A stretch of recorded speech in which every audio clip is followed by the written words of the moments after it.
just keep finding more players that I think you all would love to know on Football Manager 2024. So here's 11 more players that you need to sign and add to your shortlist. They're bargains. Starting off with Walter Gonzalez. It's a striker who I think is very good because he has great attributes, like around about 14, 13s, like 14 off the ball, finishing, composure 13. That's decent enough, and his pace is decent too.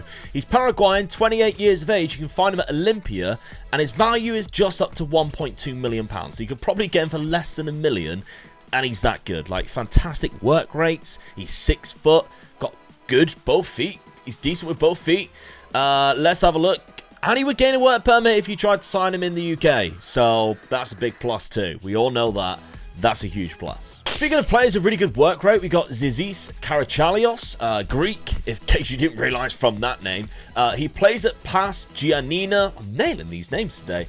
This guy has fantastic attributes in regards to physicals and mentals in like a CDM type of position. Now, he is not the best on the ball. He only has that 11 passing and 9 for first touch. But if you're kind of like a loss, maybe you just want a really cheap ball-winning midfielder, defensive midfielder, this could be your guy. He's got good tackling and good marking ability there. Okay at heading, he's 5'10", but yeah, I mean, he's going to work really hard for you, and he's just the kind of like a team leader, if anything. And again, he's cheap, £1.6 million we can see there. He might be successful getting a work permit should you be in the UK too, but I mean, that's just peanuts, really, isn't it, compared to some of the players on this that you see on this game. Going right down the spine of the team, we're now at centre-back, so you can actually play CDM2 or on the full-back positions, just not very well. We have Yannick Muller, German, 29 years of age, so he's still got a few years left in him. Yeah, he's at Darmstadt 98 in the Bundesliga. £1.6 million is his maximum. Again, good aggression, good positioning, everything you need for a defender. He has at least like a 13 in it, so I'm quite happy with that. He's very strong right-footed though, but quite a weak left foot, so more your right-sided player. But as a backup for like a lower Premier League side, this could be a really good option, especially because he isn't going to cost you a lot at all. Would gain a work permit, £1.7 million. I mean, if you got him for like closer to the 1 million mark, that's a steal, isn't he? 6'2" as well.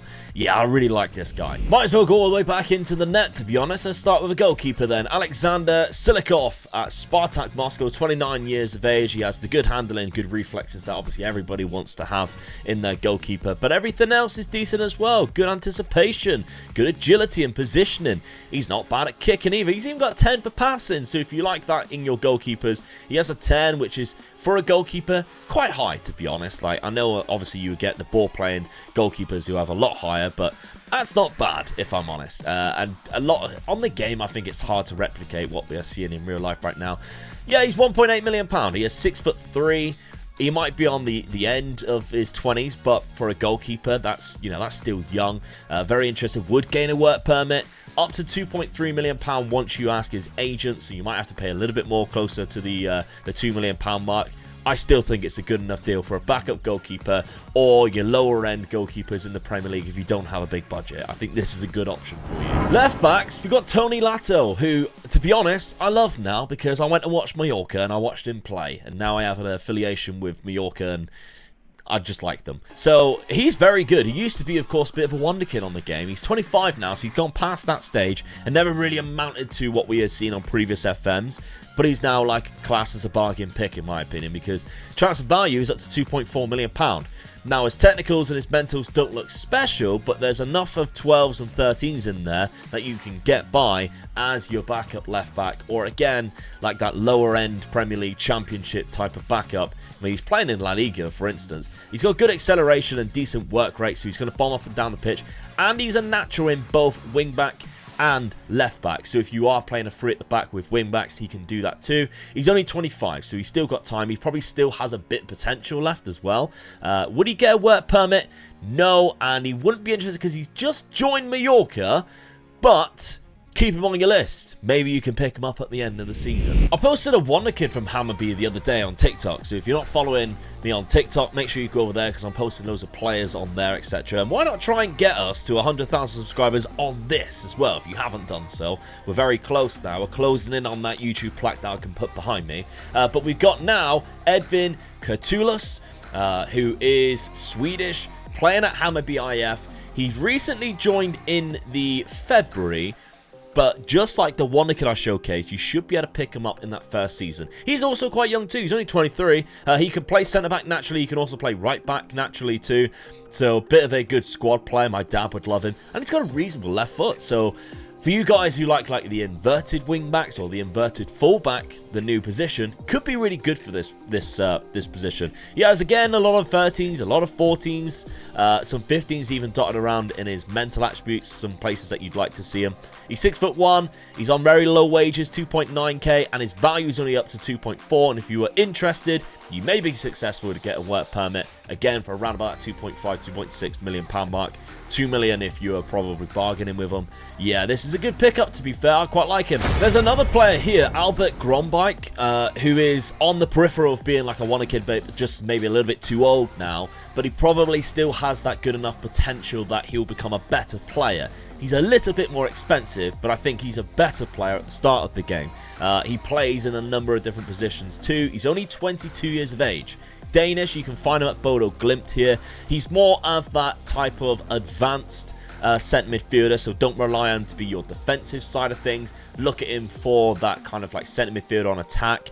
Maybe you're using, I don't know, an advanced playmaker. I've very rarely used that one, but you know, you're attacking centre midfielder. Mazzala is he's very good at too. So he has fantastic first touch and dribbling ability. The passing's only 12. It's not amazing, but good enough flair, so he is going to be your ball progressor in midfield with that fantastic agility.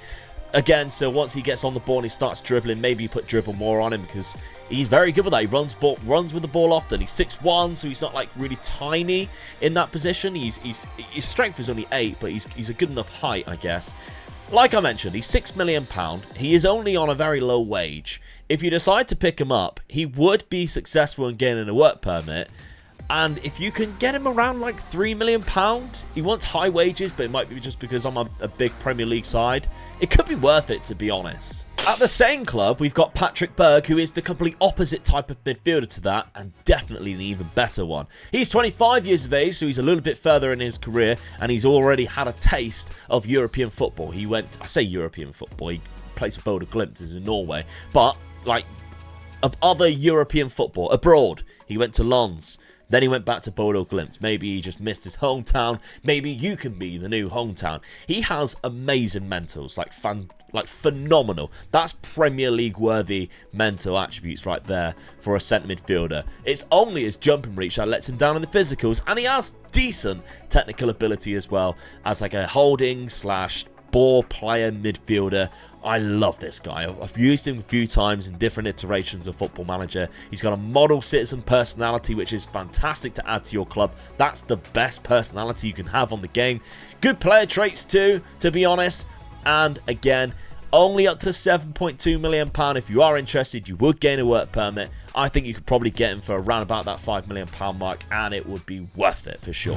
Nicholas Perini is a very good Italian option should you want a winger who can also play up front, so a bit of a versatile attacking midfielder here, and he can do both roles quite well, to be honest, because he has a lot of 14s in where you would like it to be as a striker, and also he's quite good on the wing too because he has good passing ability, good long shots if he is cutting in on his favoured right foot because he is very strong with his right foot. Yeah, this guy's decent, to be fair, and once again, I mean, you can find him at Venezia, so you probably have to, like, load the second division in Italy there. I love the kits at Venezia. They've always been fantastic, haven't they? But he's only £3 million, and he's got cheap wages too, so if you're at, like, a bigger European side and you wanted to pick him up, £3.2 million is not a lot at all. You get the work permit. He wouldn't be asking for astronomical wages. He might even progress a little bit, who knows, but I definitely think this is a one to add to the shortlist for when you're at the end of your budget and you still need that extra bit of special type of player on your bench, or you know, if you've got big European games come up, so you want to rest a few players, this guy can definitely do a job for you. So yeah, add him to your list for sure. Nicholas Perini. It's very rare that we come across players from Panama that we talk about on this channel, but Ismael Diaz, probably one of the first, to be honest. He's Panamanian, which is a phenomenal name, isn't it, for somebody from that country. You can find him at University de Catalonia, Catolica. Where's that? Is that Chile? No, Ecuador. It's from Ecuador, so he's based in the Ecuadorian league, so you probably have to load like South America players from top divisions. That's what I tend to do. He's 26. This guy's a steal. He has great anticipation. Mentals aren't amazing, but he has like good off the ball and decision. He's a good decision maker, decent enough flair, good teamwork, etc. Physicals is where he shines because he has a lot of 15s in there. 15 strength. Very rare you see a winger with 15 strength. Usually they're getting bossed off the ball. Not this man. He hits the gym like your big friend Omega Luke here. Pace, natural fitness is 15, which means my dad might actually sign him because if they have a natural fitness above, well, like below 12, he's like, no, his natural fitness is too low. He might even sign him. He's probably watching right now. Write him down on his list twice. Finishing ability of 14, decent around that with 13, so cutting in, good technique as well. Ishmael Diaz is the last guy on this list. £1.4 million, you could probably get him. Maybe successful and get a work permit too if you're in the UK. Phenomenal stuff. Thank you very much for watching. Check out this one as well because we did more players on a list and it hasn't been watched enough, so you need to go watch it right now. Cheers.